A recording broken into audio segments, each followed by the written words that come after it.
Cheryl, just take it away. All right, take it away. No pressure. No. Well, good afternoon, everyone. And I really want to start by thanking CQE for the invitation because it's really a wonderful prompt, and it's been a really rich opportunity to reflect on the question. And it arrived in an email from Kate Titford, who's now gone on to other fields. And the way she framed it was that the committee wanted to focus on hearing from friends whose lives have been impacted by their experience of the Spirit and leadings, which I believe, therefore, is all of us. And she also mentioned that, well, my name came up in part because I was the one who had forwarded the suggestion to focus on George Fox in the 400th anniversary of his birth. So just let that be a warning for what those things may yield.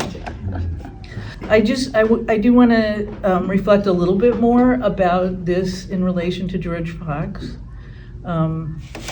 since that is what's driving all of this. And then also just briefly talk about what is a leading. What do we mean by that, and how do we experience it? And then share some snapshots, let's say, from my life that when I look back, I can see more clearly, I believe, Spirit was at work. And with those examples, also try to identify what are some of the elements or components of that. You know, how might we recognize some of that? What does it look like? What does it feel like?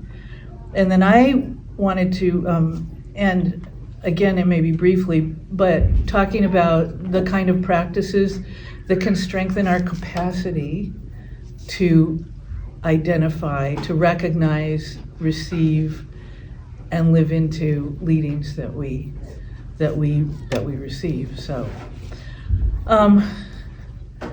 400 years since George Fox was born, and subsequently was on a journey that led to the establishment of Quakerism in the mid-17th century. And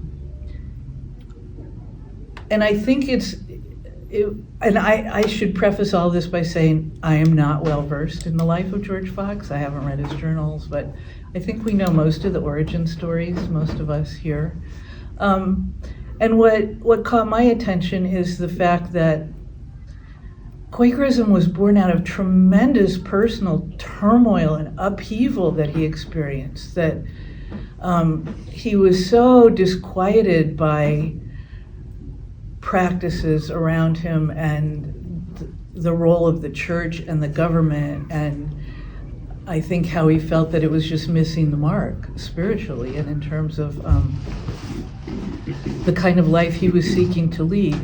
And I think what's important is a couple of things that stood out to me.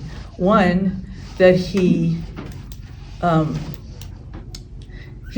honored, or he paid attention to this disquiet. He didn't kind of dismiss it, brush it away. He let it in. He received it fully.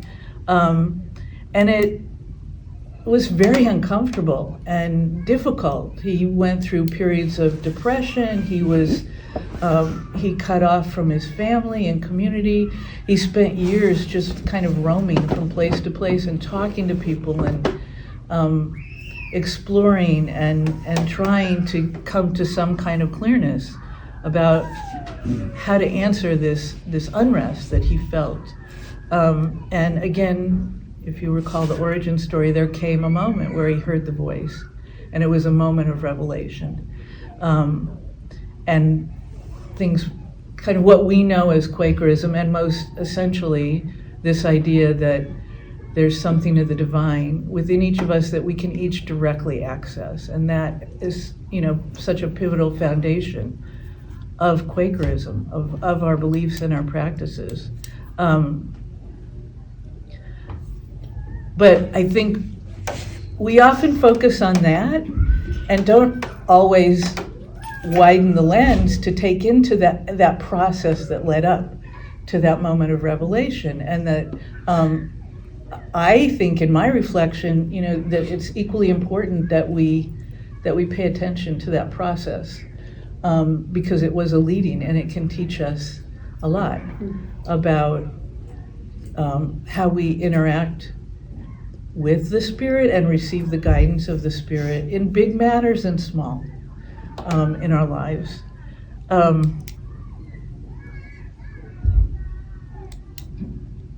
So the other thing I wanted to mention about his experience in this quest was how often he would talk about being moved to do something. He would receive guidance. Either he felt that the Spirit spoke to him, or he might have dreamt about it, but he was moved to take some action. And it seemed to me not infrequently, he didn't know why. It was like, go do this thing, and he didn't know why, but he was obedient to the prompting, and he went and did it. And again, in retrospect, we can look back and see the progression and the pathway that it was leading him on. So I think that's an important lesson for us.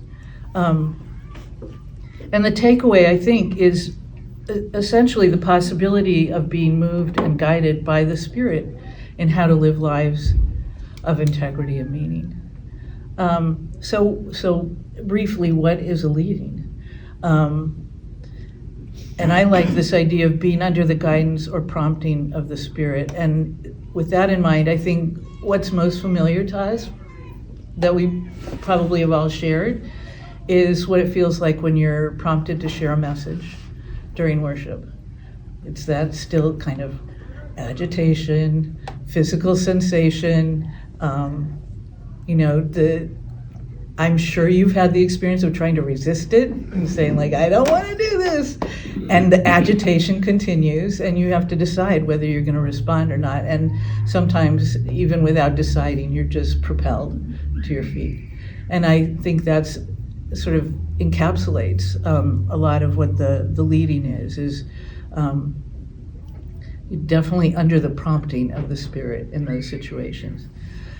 Secondly, here at Adelphi for the last couple of years, we've spent a lot of time trying to understand better the process of corporate discernment and seeking the guidance of the Spirit in the decisions that we make as a community.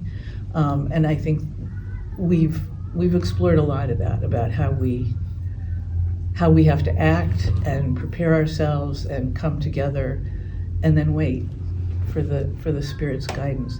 So what we spend a lot less time on is how does this happen on an individual level? How do we experience the guidance of the Spirit in our own lives? And in our own quest to live lives of integrity and meaning. So that's where I'm going to turn to sharing some of these little snapshots. And the way I thought about it is kind of looking back over my life at what look to me now like key turning points or pivots, events or something that happened that seemed to set a direction or a path for me.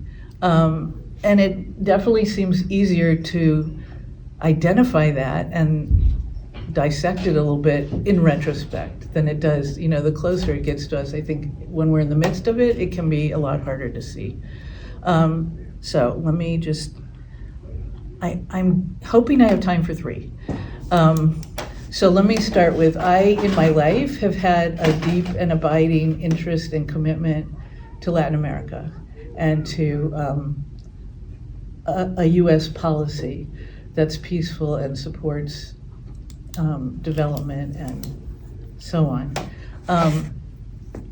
And when I try to trace where that came from, part of it is I grew up in LA, so there's a lot of Hispanic influence. I started learning Spanish in junior high, and I loved learning Spanish. And I continued to study that through college. And as a result, that pathway led when I landed in Washington, and I ended up spending many years of my life doing advocacy on U.S. policy especially towards Central America during the period of the conflicts there. So where did that come from? And when I look back, there's this one experience that without fail stands out to me. It was during high school. I grew up in LA. We were very active in a Methodist church, and there were people at that church who had a long-time relationship with an orphanage in Tijuana. And they would often, make an appeal for clothes or any kind of material support, and then they'd drive it down to Tijuana. And they might have been doing these kind of, I'll call them work camps, because it's that kind of idea. And I went on one, and it was just tremendous. It was like fun and meaningful, and I might have been apprehensive and like got over that right away. And the next year rolls, it was during spring break. So the next year rolls around, and there's no talk or no movement toward having another work camp to Tijuana. And I think that I started having the agitation about that, like, it's spring break, we should go to the orphanage. And none of the adults stepped forward for this.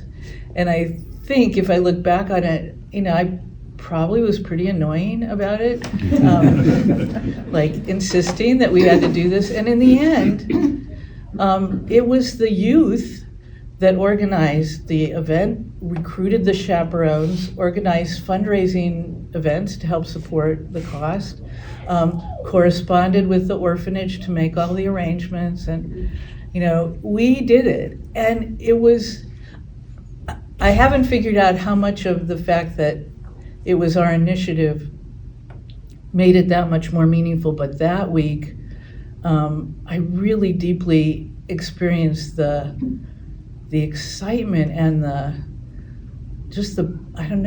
emotion of experience a new country, a new culture, interacting with people from another culture, forming emotional attachments to people, and having the experience of working side by side with people from another country. And I really feel like that was an important building block in this affinity that I've always carried for Latin America.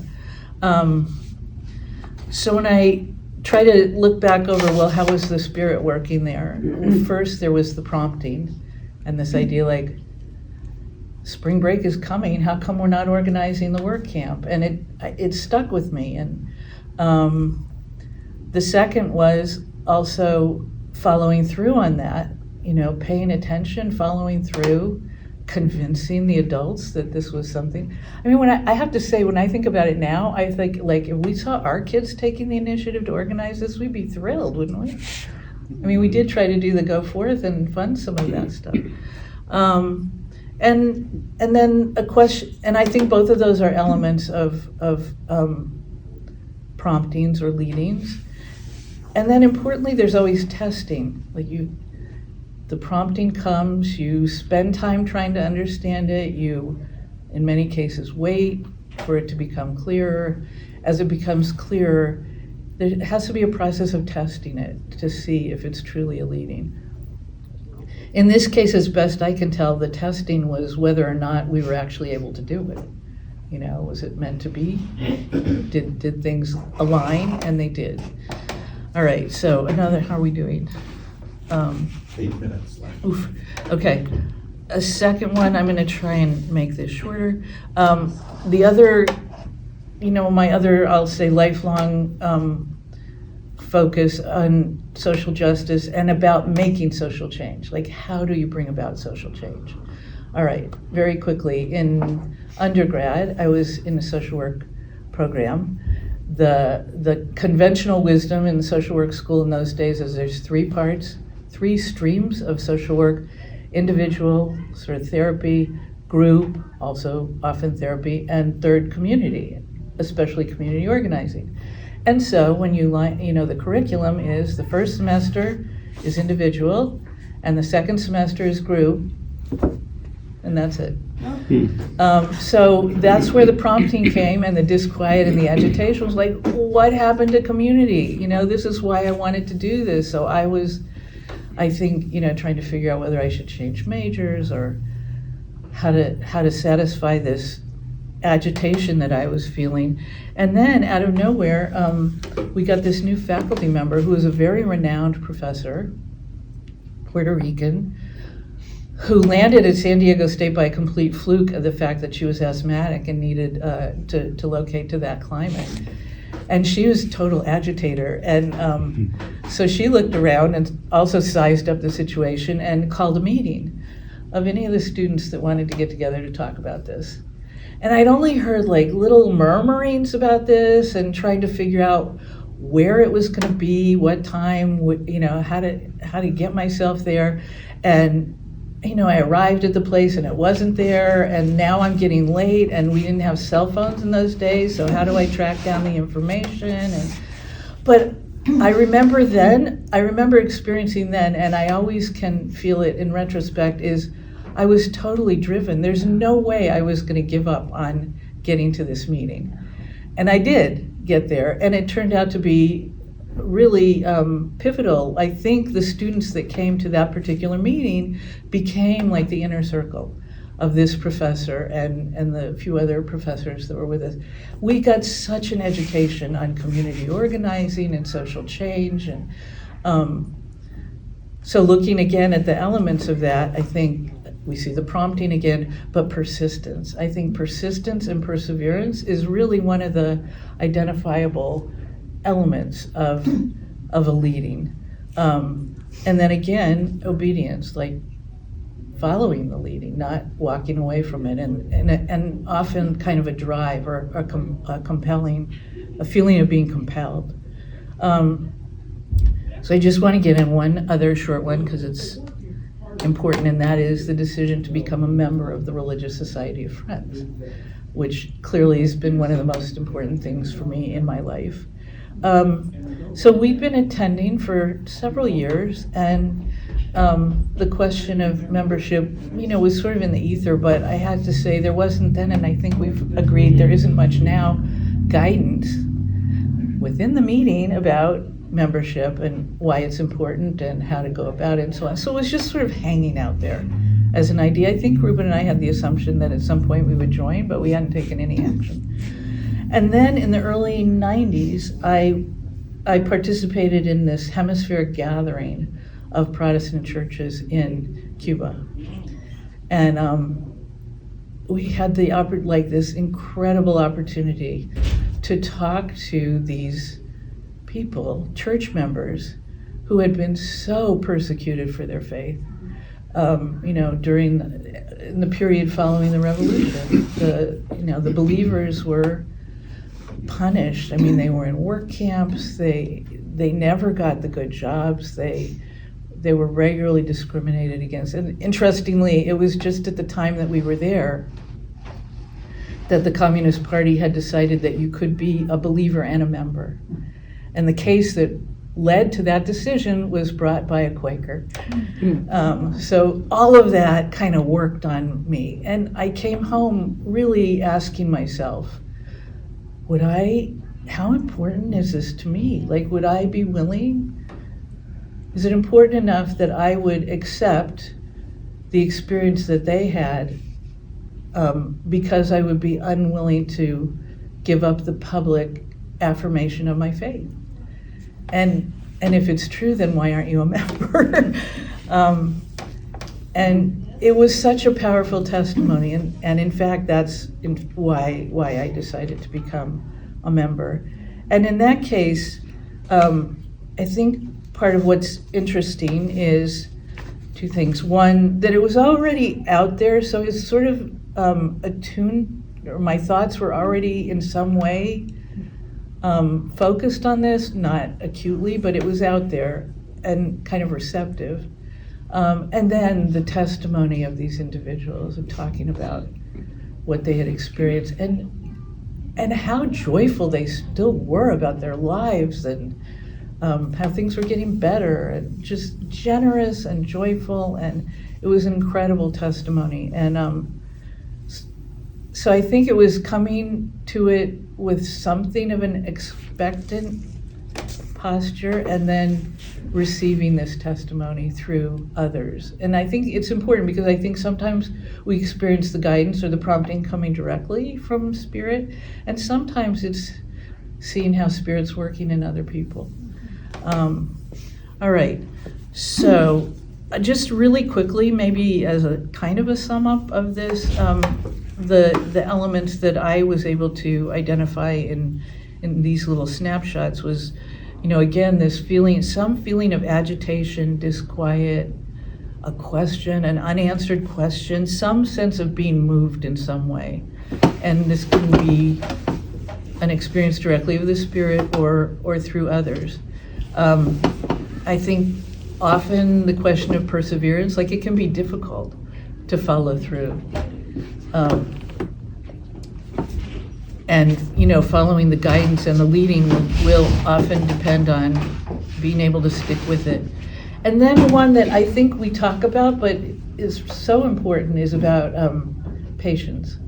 And it's the thing we joke about in Quaker decision making, that it's so slow, it takes so long, but it is, because the waiting is part of it, and it's essential. And we often talk about way opens, and we leave out the verb, which I think is super important. So that I think the whole saying is proceed as way opens, which implies more of the waiting until things are clear to move forward. And one of the things I read, which I really resonated with, was when you approach it this way, it's less about reaching this decision point and more about things just unfold and you're able to follow it. And the challenge to me is it can feel like that's just indecisiveness. Mm-hmm. So it's important that we're still really focused and attentive to Spirit in that setting. And then this idea of obedience, like in the mini example in the messages, your heart starts to pound and you really say, I'm just gonna wait. Like maybe it'll stop and I won't have to do it, I know other people have had that experience. But the idea is when you can hear it and identify it as a leading, this response that I have to pay attention and honor what I'm hearing. And once you're doing that, in many cases, I think you get maybe past a little bit of her hurdle, and then you kind of gather momentum where you feel increasingly like compelled that this is the way to go. And somebody described it as feeling increasingly under the authority of the Spirit. And then the idea that it's important to test the leadings. And we do that sometimes in clearness committees or clearness groups or faithfulness groups, or our own reflections about, you could ask, like, well, how would I feel if I didn't do this? Or, but finding ways to test it. So finally, for me to take these reflections and where I am now in my faith journey, I think it comes down essentially to your relationship with Spirit, and how can I grow my capacity to feel in more regular connection and engagement with the Spirit throughout my life. And I believe, and we've talked about this often, that this greater capacity comes with spiritual discipline. And that spiritual discipline helps me feel more centered, more aware, more receptive, more attuned to the guidance when it comes. I think another part of that is being willing to be both open and vulnerable, so that we can detect it when it comes. And the image that came to me is like, if we're outfitted as if for a blizzard, we're not going to feel the Spirit's tap on our shoulder. We've got to strip down and be ready to feel that and be aware of it. So my own practice for the last couple of years has been Lectio Divina. If you're familiar with that, and there's an app for it. I use an app called Ritual, and it has several different disciplines. But this one, the person who does it follows the Catholic lectionary. And so each day she reads the scripture from the Catholic lectionary. And the idea is you listen to the scripture and you listen to what calls to you from that reading and reflect on it and meditate on it, and see what leadings it has. So, and I get, this will be a good way to finish. I've been feeling it more and more sort of on target. That the readings are really relevant to what I'm sort of pondering or wrestling with now. And more feeling like if from there I can make a really good effort throughout the day to stop and just be quiet. And one of my tricks is when I reach for my phone, I say, no, that's a good prompt. Instead of reaching for my phone, I'm just going to close my eyes and sit quietly for a while. And I've started to feel like I'm getting more messages back. But in this case, so I got the email from Kate on November 20th asking me would I be willing to share, and I was immediately apprehensive and saying like, oh, I'm just trying to get across the finish line to the end of the year to finish these other commitments I have, and I thought I'd take a rest, and now I'm going to have to do this again. Let me just sit with them, not going to reply right away. And then 4 days later, the passage was from Luke 18, and it was about this rich fellow who's going to be away traveling, and so he gives each of these caretakers money to look after and invest or whatever they want to do. And the first two make big profits. The first one makes a lot of profit, the second one makes a medium amount of profit, and the third one says, well, I didn't want to disappoint you, and I thought I should play it safe, so I kept it in a handkerchief, and I haven't earned any money at all. And I just stopped and said, oh, so it's about like taking your resources and making a difference, doing something with that. So I wrote back to Kate and said, okay, I'll do it. So here I am. And with that, we have queries.